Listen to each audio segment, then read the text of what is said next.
Katargam academic association દ્વારા આજે સ્વચ્છ સુરત, સુંદર સુરત, હરિયાળું સુરત એટલું જ નહીં પણ સ્વચ્છ ભારતનો એક મેસેજ લઈને આજે તાપીના પાળે સિદ્ધનાથ મહાદેવના મંદિરની પાસે તાપી કિનારે સ્વચ્છતા અભિયાનનું આયોજન કરવામાં આવ્યું છે. હંમેશા જે કે ભારત દેશના સારા એજન્ડા હોય છે એને ચલાવવા માટે, એને સપોર્ટ કરવાને માટે તત્પર રહેતું હોય છે. એના એક ભાગરૂપે આજે આ સ્વચ્છતા અભિયાનનું અહીંયા આયોજન કરવામાં આવ્યું છે. ખૂબ બધા સુરત એકેડેમિક એસોસિએશનના સભ્યોની સાથે સાથે કતારગામ એકેડેમિક એસોસિએશનના સભ્યો અહીંયા 50 જેટલા અહીંયા ઉપસ્થિત રહ્યા છે અને ખૂબ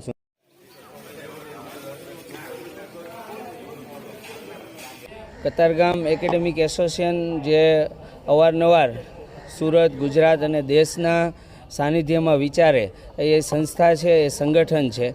તો આજરોજ અમે કતારગામ એકેડેમિક એસોસિએશનમાં આ અંતર્ગત સ્વચ્છતા અભિયાનનું આયોજન કર્યું, જેમાં તાપી કિનારાનું સ્વચ્છતા કરવાનું અને એમાં અમારા એસોસિએશનના સભ્યો, કારોબારી કમિટી, એક્ઝિક્યુટિવ કમિટી આ બધાનો સાથ સહકાર મળ્યો. અહીંયા 50થી વધારે મેમ્બર હાજર છે અને એ સાફ સફાઈ અંતર્ગત અભિયાનને લઈ અમે માનનીય વડાપ્રધાન નરેન્દ્ર મોદી સાહેબના સ્વપ્નને સાકાર કરવા જઈ રહ્યા છીએ. સ્વચ્છતા અભિયાનને વંદે માતરમ, જય ભારત.